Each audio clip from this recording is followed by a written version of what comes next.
Le top 14 a fait sa rentrée ce week-end sur Canal. Bonsoir et bienvenue en plein cœur d'une soirée de sport, la première de la saison avec un jour de foot plutôt percutant. Vous verrez ça dès 23h30 avec Karim Benani. Mais pour l'heure, jour de rugby et honneur aux petits nouveaux pour démarrer ce premier numéro de la saison. Honneur à Lyon, d'abord le vainqueur, le champion de France de Pro D2 et à La Rochelle, vainqueur de la finale d'accession avec une entrée en matière d'ailleurs assez relevée pour les Rochelais en déplacement pas n'importe où, en Corrèze, sur la pelouse de Brive. Brive, c'est l'ex-promu justement, au parcours assez épatant, maintenu avant la dernière journée de la saison. Guillaume Garrigue, on imagine les Rochelais plutôt tenter de s'inspirer de la trajectoire de leurs concurrents. Le sourire des brivistes. Alors, qui dit nouvelle saison, dit nouveauté. Parmi elles, le temps imparti aux buteurs. On vous le rappelle, 1 minute désormais pour les pénalités, 1 minute 30 pour les transformations. Des ajustements pour tous les buteurs du top 14, même pour le meilleur réalisateur de la précédente édition. Gaëtan Germain a failli en faire les frais. Vous allez suivre cette petite séquence où Christophe Berdos, l'arbitre, est obligé de veiller juste à côté du buteur. Regardez. Voilà pour le premier bonus offensif de cette saison pour Brive. Premier revers en revanche pour La Rochelle, mais que les Rochelais se rassurent. Pour l'instant, les statistiques sont plutôt en faveur des promus. Regardez, sur les 5 dernières saisons, 60% des clubs promus se sont maintenus à la fin de la saison. Justement, Lyon n'a pas eu cette chance. Il y a 3 ans, souvenez-vous, les Lyonnais qui se déplaçaient aujourd'hui à Bègles avaient fait l'ascenseur. Une trajectoire que le Loup veut absolument éviter cette saison, notamment grâce au très expérimenté capitaine, le capitaine Lionel Nallet, capitaine aux 74 sélections. Il entamait aujourd'hui sa 17e et dernière saison dans le championnat français et il était plutôt bien accompagné, Philippe Fleiss. Entrée en matière maîtrisée par le rugby club toulonnais. Le double champion d'Europe et champion de France en titre a marqué les esprits d'entrée hier soir à Bayonne. Malgré l'absence de plusieurs de ses recrues phares, Toulon a donné le ton. Jérôme Pinault.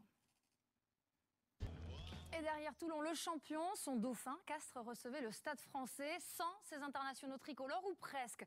Rémi Thalès, toujours trop juste pour ce match. Rémi Lamera et Brice Mack, eux, étaient de retour de blessure, mais sur le banc. Une situation pas forcément idéale pour démarrer la saison, Philippe Groussard.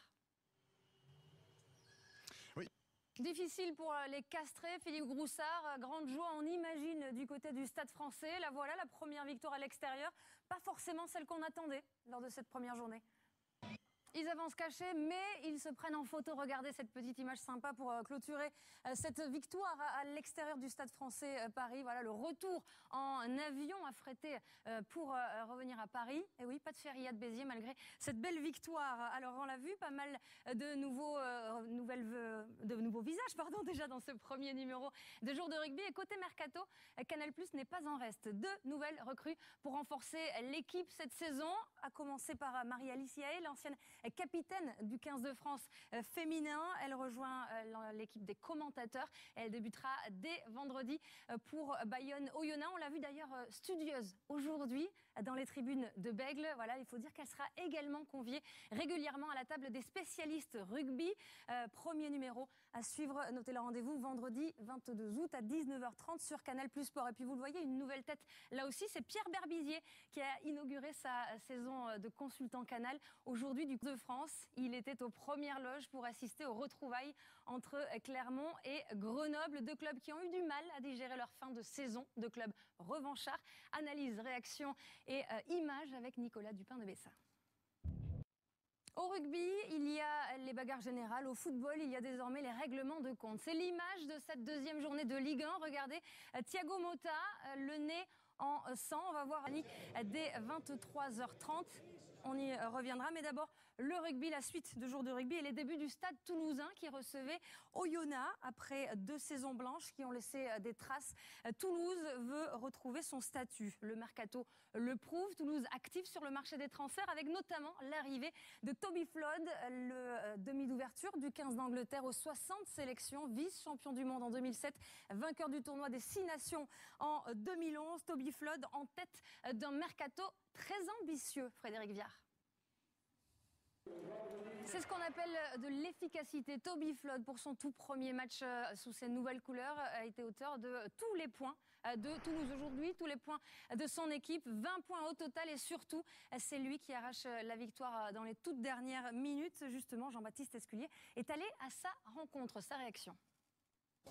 Et des réglages à effectuer rapidement puisqu'un nouveau choc se profile à Toulouse toujours. La réception de Castres, le voisin, ce sera à suivre vendredi 20h30 sur Canal Plus Sport. On l'a vu dans le résumé de Frédéric Viard. Oyonnax aurait pu arracher la victoire aujourd'hui à Toulouse. Christophe Furios, interrogé à la fin de cette rencontre, a clairement affiché les nouvelles ambitions du club. Oyonnax, équipe à suivre, donc dernière affiche de cette première édition de Jour de rugby. Et quelle affiche! Montpellier, Racing Métro. On retrouve dans le désormais Altrad Stadium Bertrand Guillemin, Fabien Pelouse, nos envoyés spéciaux. Messieurs, bonsoir. Il a beaucoup été question de transfert ce soir dans ce secteur-là. On peut dire que Montpellier a frappé fort, encore une fois. Montpellier peut-être le mieux armé pour rivaliser avec le grand favori Toulon. Premier coup dur cette saison pour Montpellier, premier exploit pour le Racing Métro. Regardez la joie des Racingmen à la fin de cette rencontre. Il a assisté à cette victoire depuis le banc des remplaçants. Il est toujours blessé, Dimitri Zarzeski. Il était au micro de Romain Magellan. Dans 30 petites secondes, jour de foot avec Karim B. Journée du top 14. Les résultats, tout d'abord, on l'a vu avec Pitaine Briviste, Arnaud Mella.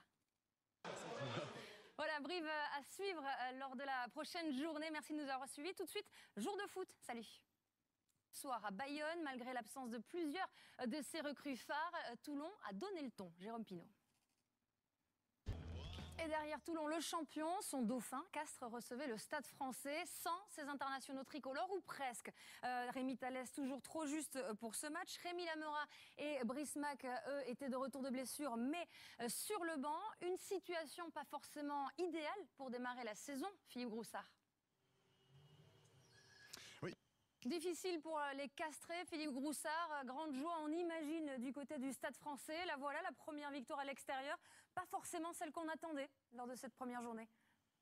Ils avancent cachés, mais ils se prennent en photo. Regardez cette petite image sympa pour clôturer cette victoire à l'extérieur du Stade Français Paris. Voilà le retour en avion affrété pour revenir à Paris. Et oui, pas de Ferriat de Béziers malgré cette belle victoire. Alors on l'a vu, pas mal de nouveaux visages déjà dans ce premier numéro de Jour de rugby. Et côté Mercato, Canal+ n'est pas en reste. 2 nouvelles recrues pour renforcer. A failli en faire les frais. Vous allez suivre cette petite séquence où Christophe Berdos, l'arbitre, est obligé de veiller juste à côté du buteur. Regardez.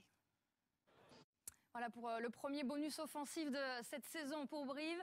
Premier revers en revanche pour La Rochelle, mais que les Rochelais se rassurent. Pour l'instant, les statistiques sont plutôt en faveur des promus. Regardez, sur les 5 dernières saisons, 60% des clubs promus se sont maintenus à la fin de la saison. Justement, Lyon n'a pas eu cette chance. Il y a 3 ans, souvenez-vous, les Lyonnais qui se déplaçaient aujourd'hui à Bègles avaient fait l'ascenseur. Une trajectoire que le Loup veut absolument éviter cette saison, notamment grâce au très expérimenté capitaine, le capitaine Lionel Nallet, capitaine aux 74 sélections. Il entamait aujourd'hui sa 17e et dernière saison dans le championnat français et il était plutôt bien accompagné, Philippe Fleiss. Entrée en matière maîtrisée par le rugby club toulonnais.